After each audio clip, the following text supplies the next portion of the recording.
Hey folks, Dr. Vapor here. Today is Thursday, March 4th, 2010. And this morning on the Rachel Ray Show, Rachel had on a medical doctor and they were sitting around talking about health issues in the news. Well, my ears perked up when I heard the subject of banning electronic cigarettes come up. So I hit the record button. Well, before I hit the record button, Rachel was talking about how they were gross and she couldn't understand it and how she didn't even want to touch one. But her guest had some pretty interesting insights, although he made a couple of mistakes along the way too. Here, watch the clip. It's banning e-cigarettes is the next topic.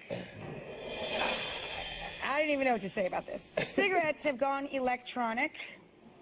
I don't want to touch the thing. This is an e-cigarette. It looks, feels, and tastes like a cigarette, but it isn't. Nothing is burning, and the e-cigarette doesn't contain tobacco. It heats a nicotine chemical solution into a vapor. It's like a little cigarette vaporizer. And still, some states are banning the sale or use of this product, but regular cigarettes are still being sold. So is banning e-cigarettes going too far? Is the idea of this that you're still getting nicotine but without... Is this any safer than smoking a cigarette? The idea behind e-cigarettes is that you are leaving out a lot of the toxic substances that are involved in cigarettes and just getting the nicotine. People smoke because of their nicotine addiction. Correct. So the concept behind an e-cigarette is completely fine. But let's back up for a minute.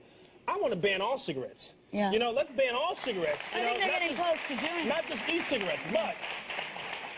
Here's a great example where you have two strong associations that are lobbying the legislature and government to make a deal. The tobacco growers, they obviously don't want e-cigarettes because it's going to cut into their sales. The e-cigarette association, they want obviously their cigarettes to be sold online. Here's the issue. The FDA has said be careful because we've done a test and there are some carcinogens, things that cause cancer, and some other toxic chemicals that they found in some of the e-cigarettes. The problem is the FDA based it on a very small study that was not entirely scientific. Here's my opinion. Don't ban e-cigarettes and also not ban regular cigarettes. If you're going to ban one, ban the other. But I agree. That seems fair. That seems fair. I mean, either they're legal or they're not. And if they are legal, don't ban something that might actually help someone quit. Exactly. Yeah. This could be a step from someone who's... Cigarette smoking to quit is very tough, Rachel. Very tough. I have friends that wear the nicotine patches. It's the same idea. Same idea. It's one step away from the actual product. I just think this is mired in political controversy. These two different sides are worried about selling, and the government's in between, and, you know, unfortunately, the consumer is the one who loses out. Now, I know you don't like... I know you think they're icky, but... I mean, the idea is just weird to me. It is weird. Because it's a chemical in here, like, you know you're putting a big pile of chemicals. I mean, to me, well, if you're going to just pop on a bunch of chemicals, go ahead and have the cigarette. Right, but they're getting rid of a lot of the other toxic chemicals that are in there. That's why... And I do have friends that swear by the patch. Yes. Like, they've effectively quit smoking because they had the patch. And some swear by this, too. They say that eventually they wean themselves off of cigarettes. I have other friends that just carry, like, broken pencils and stuff because they wanted the physical... Exactly. That's it. And sometimes the oral fixation, too. That's people right. chew... Yeah, so... Anyway, so the idea behind this is... if it works for you, you're not offended by it. No. Overall, as a doctor, of course, you would say get rid of all of it. All of it. But if you're going to ban one, ban the other. Very good at this. Now, I had a couple of problems with that segment. Now, first off, you can't blame Rachel Ray for being ignorant about electronic cigarettes. How's she supposed to know? So let's just throw her comments out. They were born of not knowing, and we can forgive those. But let's talk about the physician for a minute. He made a lot of great statements. I do disagree with a couple of them, though. The first one is this one. You have two strong associations that are lobbying the legislature and government to make a deal. Two strong lobbying associations? The Electronic Cigarette Association versus Big Tobacco? Can we get real for just a minute here, folks?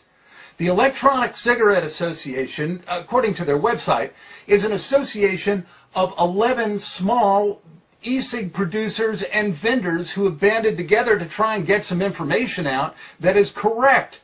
Most of these vendors that are part of the Electronic Cigarette Association are one-person companies operating out of their home to try and generate some extra income. You can't say them in the same breath with Big Tobacco that has spent billions of dollars over the years buying senators and congressmen. It just can't be done. Now, Rachel, I do have to correct you on something.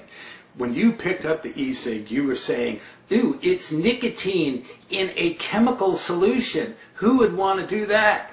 Well, let me just show you what I think of chemical solutions. Into this beaker, I'm going to pour 50 milliliters of one of the most potent solvents known to mankind. This solvent is so potent that it will dissolve most organic material in a matter of minutes. Given enough time, it will even dissolve solid rock. It is used in chemical processes all over the world. It's used in wastewater treatment plants. It's used in the production of nuclear weapons. It was even used by the Nazis at Auschwitz. It's called dihydrogen monoxide. And I just drank 50 milliliters of that chemical.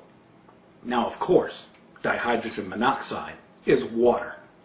Just because you can call something a chemical doesn't make it unsafe. Another issue that I have is the statement, well, if you're going to ban e-cigarettes, you've got to ban tobacco cigarettes too, because if you're going to ban one, you've got to ban the other.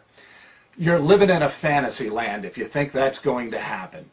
First off, the social and economic factors involved with such a ban, especially in the United States of America, would be immeasurable. Also, too, the black market that would be created by a ban on tobacco products would not only rival what happened during the prohibition of alcohol in this country, but would probably exceed it, and we would have criminals running rampant, and there'd be blood in the streets. You think I'm wrong? Take a look at what happened during Prohibition. We have to take a look at that and learn from those mistakes. Now, I got a solution for you, Rachel Ray.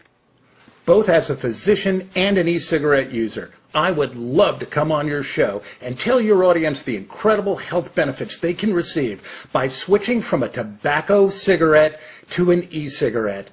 And those health benefits are immense. Heck, I'll even do a cooking segment. My shrimp and grits will make you slap your grandma. But seriously, Rachel, you have the ears of millions of people. You have influence over their actions and their thoughts. And with that comes great responsibility. And I think this whole issue of tobacco use versus the electronic cigarette warrants a lot more than just 3 minutes of hearsay being bantered about. These things are healers. They're lifesavers. I know they saved my life. I recommend them to my patients, and I know a lot of physicians who recommend them to their patients as well. I urge you, have on an expert in electronic cigarettes. Have on former Representative Matt Salmon, and he's the head of the Electronic Cigarette Association. I think that would be a great guest on your show. Have on someone who works with this daily and knows what the issues are. I think it would be a great education for your audience, and you might wind up saving a bunch of lives. And we're all about saving a bunch of lives. This is Dr. Vapor. Stay cool. We'll see you on the forums.